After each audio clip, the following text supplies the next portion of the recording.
Bienvenue dans le podcast Trends Bourse avec un regard sur l'actualité économique et vos investissements par Gaël Poncelet, journaliste chez Canal Z, et Guy Legrand, journaliste chez Trends Tendance. Ce podcast vous est présenté avec le précieux soutien de ING.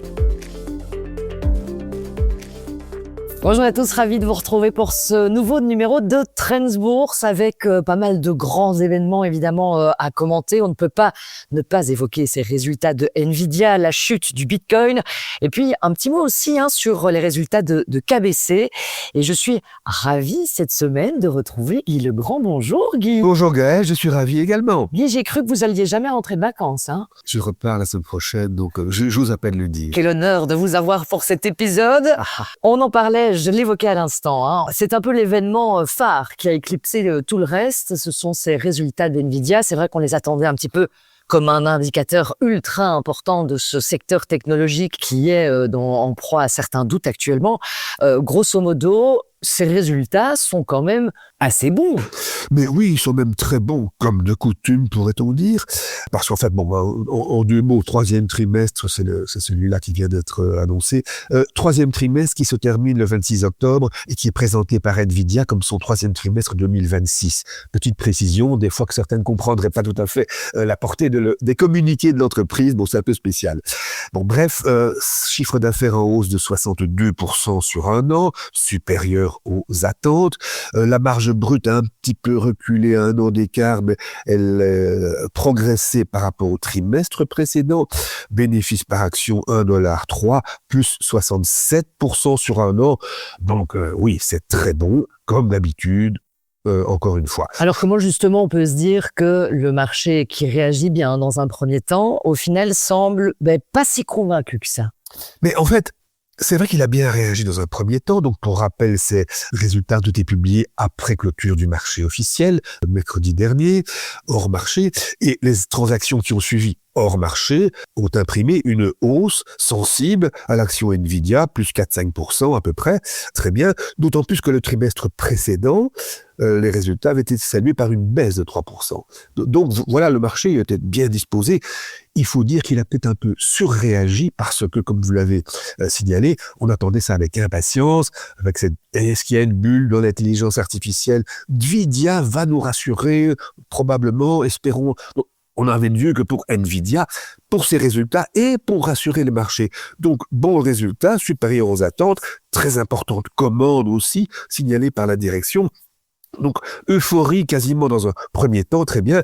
Et puis ça s'est dégradé. Il y a peut-être donc eu une surréaction. Finalement, le marché a retrouvé son allure habituelle, où il avait baissé un petit peu le trimestre précédent. Ça n'a duré que quelques heures, puisque dès le lendemain, le cours a baissé. Alors, je fais une petite parenthèse, parce que les investisseurs actifs doivent le savoir. Quand on donne le cours et surtout l'évolution de cours d'une action, on se réfère au cours de clôture de la veille, séance officielle. Donc, quand on a dit que Nvidia était en hausse le lendemain à l'ouverture, non, il a confirmé le cours de la veille après clôture, ce cours en très forte hausse. Il a aussitôt été en baisse et d'ailleurs, il a terminé la journée à $181. Pour rappel, hors bourse la veille, 196. C'est un fameux repli. Nvidia était en fait en repli à ce moment-là.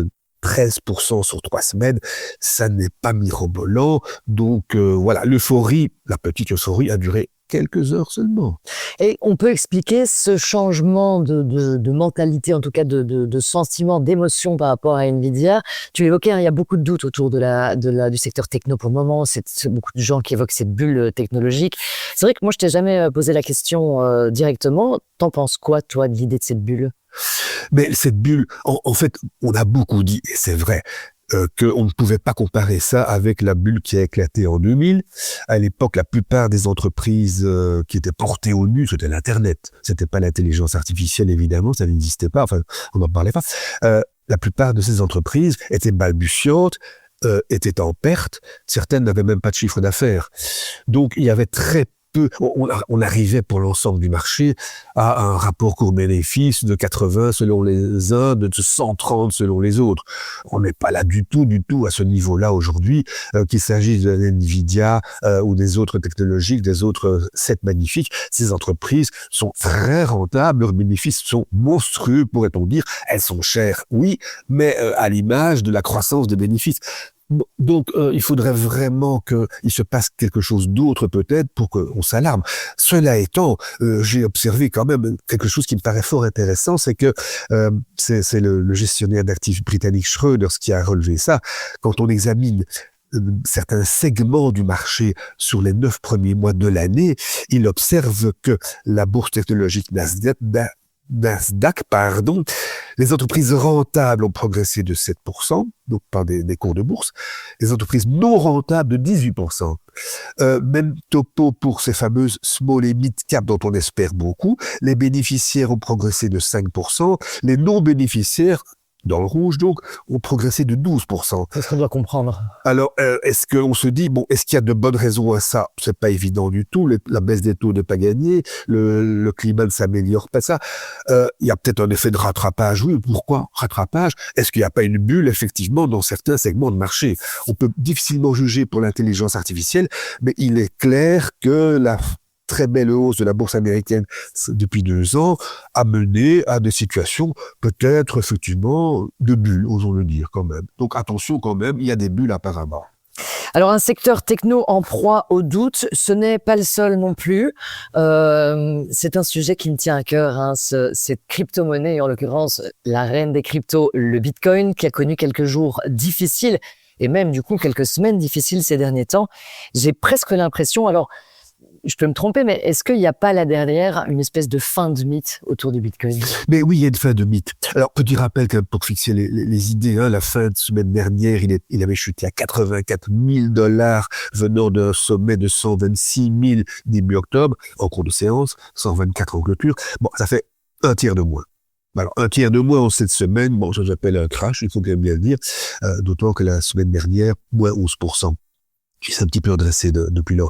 Mais ça pose un problème de fond, effectivement. Parce que, on a dit, on a objecté différentes choses à l'égard des crypto-monnaies, notamment le Bitcoin. D'abord, attention, il n'y a pas de contrôle de banque centrale. Objection stupide, c'est le but.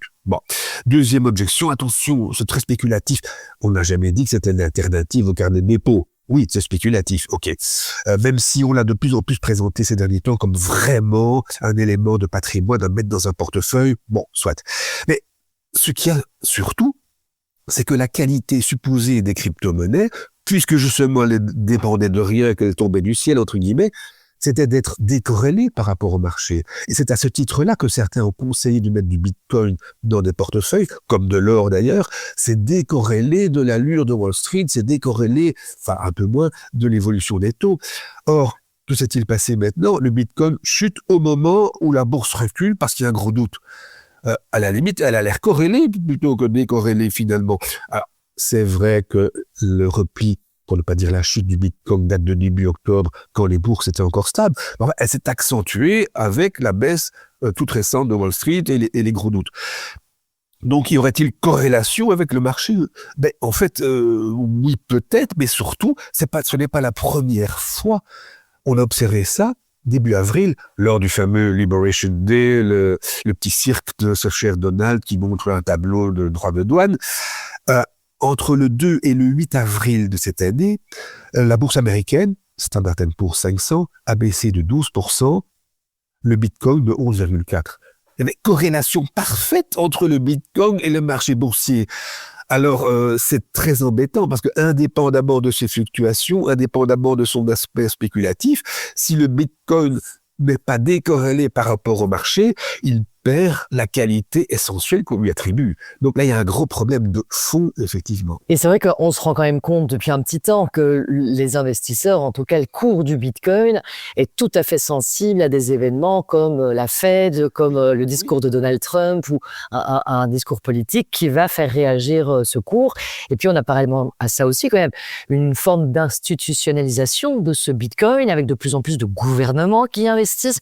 Et donc, dès l'instant où on sent des autorités mettre la main sur une monnaie qui est censée être alternative, Est-ce que justement on a encore cette alternativité? Mais oui, c'est peut-être l'autre élément, effectivement, le fait que ce soit beaucoup moins non corrélé qu'on l'imagine, et le fait que ça devienne un petit peu institutionnalisé avec des mesures prises aux États-Unis en faveur du Bitcoin, pour le promouvoir, pour que les banques puissent le vendre, etc., etc. C'est très bien, on va dire, pour le Bitcoin, mais oui, comme vous dites, il perd son statut de petit fou, d'atome, il perd son charme. Oui, et surtout, il perd une qualité essentielle qui c'est son indépendance, sa non-institutionnalisation. Donc, ça fait peut-être deux éléments qui jouent contre lui finalement, dont l'un a été jugé positif, mais peut-être à tort. Donc, il y a un problème de fond, encore une fois, pour le Bitcoin. C'est, au-delà de ses fluctuations et de sa chute, il y a un problème de fond sérieux. Méfiance envers le secteur techno, méfiance envers le secteur crypto. Il y a un secteur qui a quand même pas mal performé dans cette saison des résultats, c'est les financières. Et pour faire un petit point chez nous, on a quand même KBC qui a confirmé cette bonne santé du secteur. Oui, KBC a affiché pour le 3e trimestre des résultats un peu supérieurs aux attentes, comme pour le 2e, comme pour le 1er déjà, donc fort bien. On soulignera que le bénéfice par action, lui, est vraiment merveilleux. 2,44 €, on attendait 2,14 €. Alors, c'est quand même beaucoup plus, donc c'est très bien. Les coûts sont maîtrisés et les dépréciations sur crédit sont faibles, elles restent faibles. Très bon résultat donc, mais accueil mitigé. C'est le cours. Justement, qu'est-ce qui peut expliquer un accueil mitigé dans des résultats qui sont quand même très positifs? Mais oui, très positif. Mais accueil mitigé, alors que par ailleurs, faut pas l'oublier aussi, j'ai oublié de le dire, les prévisions pour l'ensemble de l'année ont été augmentées une fois encore pour le revenu d'intérêt net. Enfin bon, ça c'est le critère important pour les banques.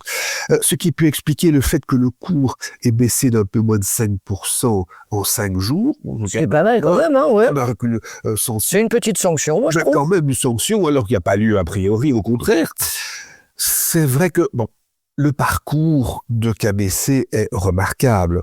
C'est vrai que l'appétit des investisseurs s'est peut-être un petit peu émoussé, enfin leur faculté à s'enthousiasmer s'est peut-être un peu émoussée. KBC, encore une fois, c'est la 3e fois qu'il fait mieux. Le parcours de l'action en bourse est brillant, 53% de hausse en 1 an, 97% de hausse en 2 ans, à l'image de l'ensemble du secteur d'ailleurs. KBC a fait un petit peu moins que la moyenne parce que KBC ne partait pas du 36e dessous comme d'autres banques. Un trop bon élève en fait.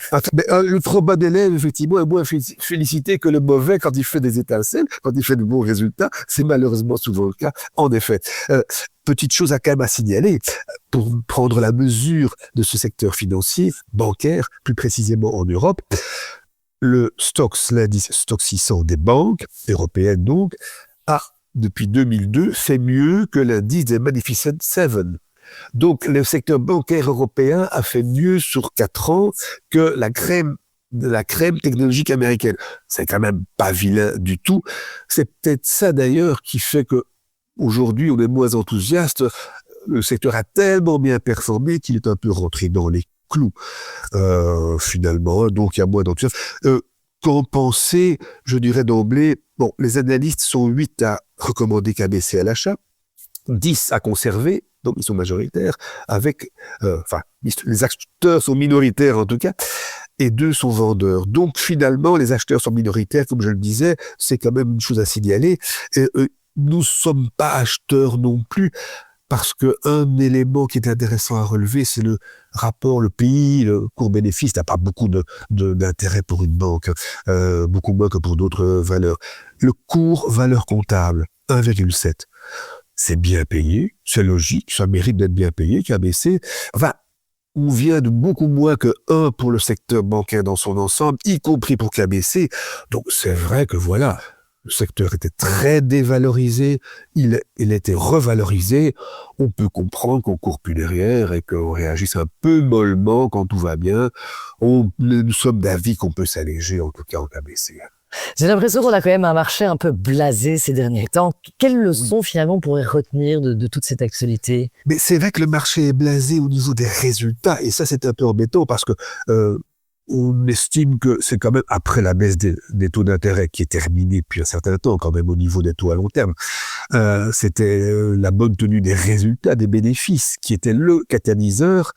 Et donc aujourd'hui, quand on lit un peu les commentaires, les analyses, on s'aperçoit qu'on cherche autre chose. Tous les professionnels se disent bon voilà, visiblement Nvidia fait mieux, ça joue pas. KBC en Belgique fait mieux, ça ne joue pas. Sur quoi va-t-on pouvoir compter pour soutenir le marché à l'avenir? Eh bien, on ne sait pas très bien. Donc, on ne sait pas très bien s'il y a une bulle sur l'intelligence, mais surtout, on ne sait pas très bien ce qui va sortir le marché à l'avenir. Donc, il y a un gros point d'interrogation. Ça, c'est à suivre quand même.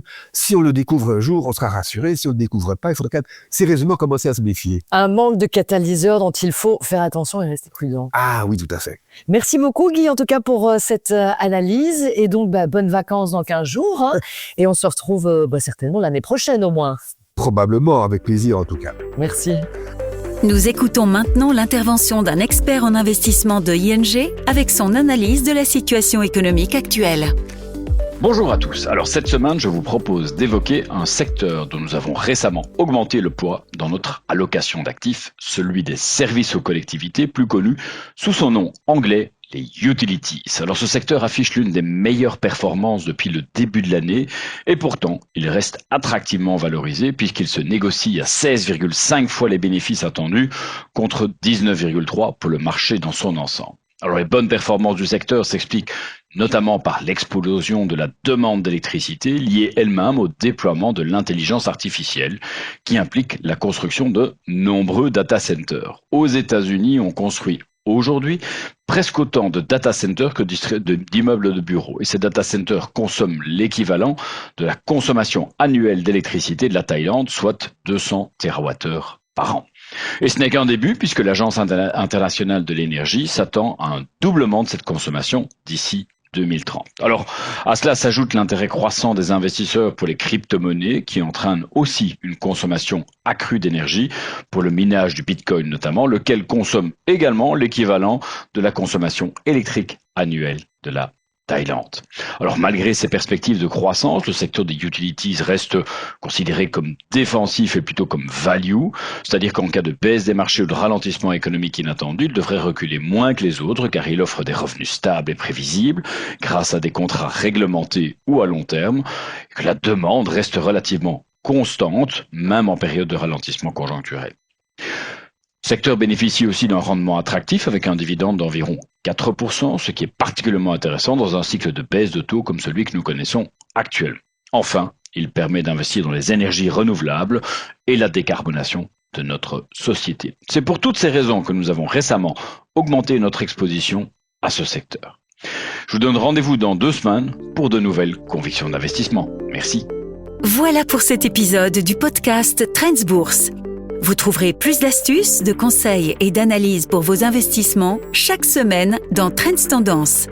Ce podcast vous est présenté avec le précieux soutien de ING.